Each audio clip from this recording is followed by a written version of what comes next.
Elle est infirmière libérale, il est gérant d'une auto-école. Une vie passée à sillonner les routes. Catherine Chaudet roule près de 200 km par jour, alors quand elle fait le plein, elle a les yeux rivés sur les prix. 66,83 € pour 31 litres 93. Ça va durer combien de temps? Là, du coup, le plein est fait, 5 jours. Jamais le carburant ne lui avait coûté aussi cher. 300 € par mois, alors elle espère bénéficier des futures aides débloquées par le gouvernement. Bonjour, Madame Pékin. Des nouvelles annonces prévues aujourd'hui. Bon, on y va. Pour l'instant, elle ne remplit pas tous les critères du dispositif grand rouleur mis en place. Franchement, j'espère parce qu'il y a des incohérences. Notre marge, elle diminue. On est aussi des chefs d'entreprise. Il faut que ça tourne. Et pour l'instant, ça tient. On a des réserves. Mais bon, ça va durer combien de temps? Face à la flambée des prix du carburant, eux aussi ont le sentiment d'être oubliés. On va là à droite au feu là. Ce gérant d'auto-école fait le plein tous les 2 jours pour utiliser sa flotte de 24 véhicules. Effectivement, si on peut avoir quelques aides financières pour nous aider à absorber ces choses-là, ce serait merveilleux. Depuis 1 an, sa facture de carburant ne cesse d'augmenter. Donc là, pour la facture de la dernière quinzaine de avril, on est à 3 000 €. On a déjà eu des pics de carburant au moment où il y avait eu les blocages des raffineries, mais ça a été une histoire de 15 jours, 3 semaines. Ça n'a pas été très long. Là, maintenant, ça fait quand même plusieurs mois où on est impacté. Faute d'aide, le prix des leçons a été augmenté. L'heure de conduite coûte aujourd'hui 4 € plus cher. Et nous sommes en ligne avec Stéphanie Villers. Bonjour, merci d'être connectée à France 24. Vous êtes économiste et conseillère économique chez PwC France. On attend donc les annonces du Premier ministre qui s'est engagé cette fois à changer d'échelle concernant les aides aux Français. Ça restera en tout cas des aides ciblées pour les secteurs les plus touchés par la hausse des prix du pétrole. On sait de qui on parle précisément ou pas encore? Oui, je pense que c'est à peu près les mêmes qui ont déjà eu des aides sur les 2 derniers mois, hein. On sait, c'est les grands rouleurs, les agriculteurs, mais aussi les pêcheurs, les transporteurs, enfin tous ceux en fait qui ne peuvent pas vivre professionnellement et qui ont besoin donc de leur voiture ou de leurs moyens de transport et qui subissent de plein fouet la hausse du carburant. Est-ce que là, aujourd'hui, on est dans un choc pétrolier? Qu'est-ce que vous vous dites? Et est-ce que le gouvernement, pour l'instant, est à la hauteur de ce qui est en train de se passer?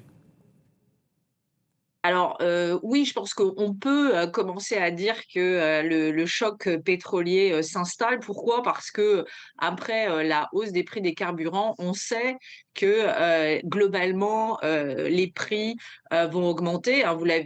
On l'a vu dans le reportage avec, l'auto-école qui est obligée de répercuter, sur ses heures de conduite, et d'augmenter donc, ses tarifs.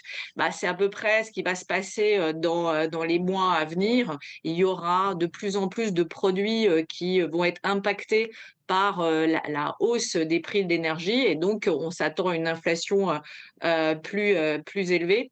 Donc voilà, il y a pas de surprise, mais il y a pas non plus de surprise sur les marges de manœuvre du gouvernement français. Ça a été dit depuis le début de cette guerre dans le Golfe. En fait, on voit qu'on a un déficit public record à plus de 5%, hein. On est le déficit le plus élevé de la zone euro avec une dette à plus de 115% du PIB. Donc, alors qu'on avait des marges de manœuvre en 2022 et qu'on a mis en place un bouclier tarifaire, on voit qu'aujourd'hui, compte tenu de la dégradation de nos comptes publics, il n'y a plus ces marges pour soutenir, hein, pour que l'État serve d'amortisseur économique face à ce choc pétrolier. Oui, et ce que vous êtes en train de nous dire, c'est que le quoi qu'il en coûte d'Emmanuel Macron aujourd'hui est terminé. Il va même falloir encore plus faire d'économies puisque Sébastien Lecornu annonce 6 milliards d'euros supplémentaires pour rester dans les clous.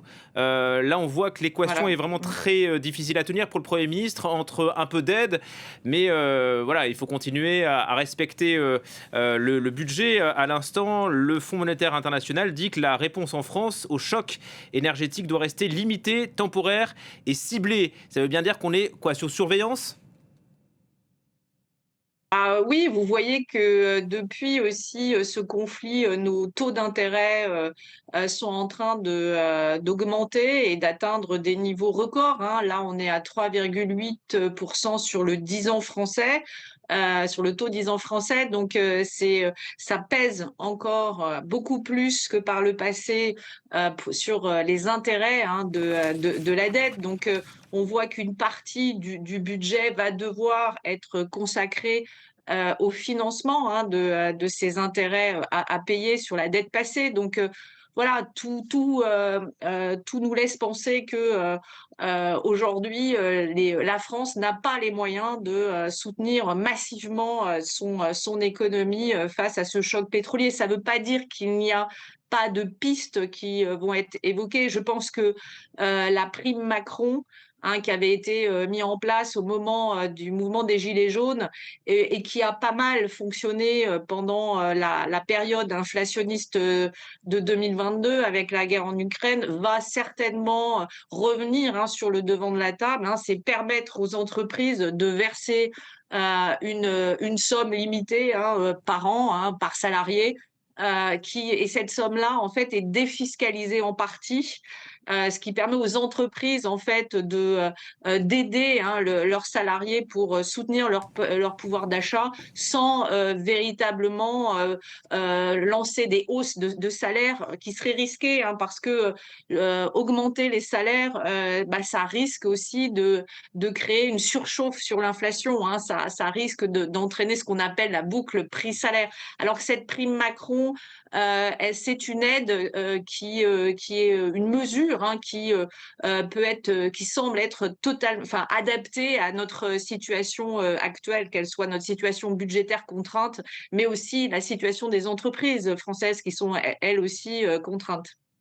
Quand on entend le Rassemblement national, puisque vous parlez des solutions, préconiser la baisse de la TVA sur le carburant, quand on entend la France insoumise dire il faut bloquer les prix, est-ce que ça vous paraît, bon, paraît que non, hein, mais est-ce que c'est un choix politique là? Sébastien Lecornu ne va pas y adhérer visiblement. Est-ce que ces propositions sont économiquement viables? Non, il n'y a pas ces marges-là et on rappelle, hein, quand même que pendant la guerre en Ukraine, on a lancé un vaste bouclier tarifaire, hein, qui a atteint sur la première année peut-être 8 milliards, mais comme elle s'est prolongée au-delà de 2022, on estime le coût total, hein, de ce bouclier tarifaire à plus de 50 milliards d'euros. Pour autant, on a bien vu, hein, que la cible n'avait pas été, l'objectif n'avait pas été atteint. On a bien sûr peut-être évité la récession, mais on a bien vu que ça ne permettait pas de stimuler l'activité. Donc même des aides massives, hein, dans un contexte où l'incertitude est bel et bien là, on voit bien que les Français ont du mal à consommer, hein. Les chiffres de la croissance sur le premier trimestre le montrent, hein, la consommation des ménages a encore baissé. On a vu aussi que l'investissement des entreprises françaises avait aussi reculé. Donc voilà, on est dans une perspective très incertaine qui fait que les agents économiques, que ce soit les ménages ou les entreprises, se montrent extrêmement frileux et attentistes. D'autant que ça pourrait durer encore très longtemps. C'est ce que dit Sébastien Lecornu. Il ne faut pas se leurrer. Il dit la crise va durer. Ça veut dire que ce prix du diesel qui est à plus de 2 euros le litre, ça peut être la normalité ou ça peut même être, ça va être encore plus haut dans les prochains mois? Est-ce que ça peut se passer en France? C'est difficile, hein, de pouvoir prédire l'évolution du cours des énergies fossiles. On sait quand même que de beaucoup dépendra le déblocage du détroit d'Ormuz. En fait, on est collectivement, mondialement pénalisé, hein, par ce détroit qui ne permet plus une circulation libre des marchandises d'hydrocarbures qui nous sont essentielles. Donc voilà, on subit tous cette situation et personne ne sait en réalité si ce blocage dans le détroit d'Ormuz va réussir à être levé à court terme, à moyen terme ou à long terme. Merci infiniment Stéphanie Villers de nous avoir éclairé grâce à vos connaissances d'économiste.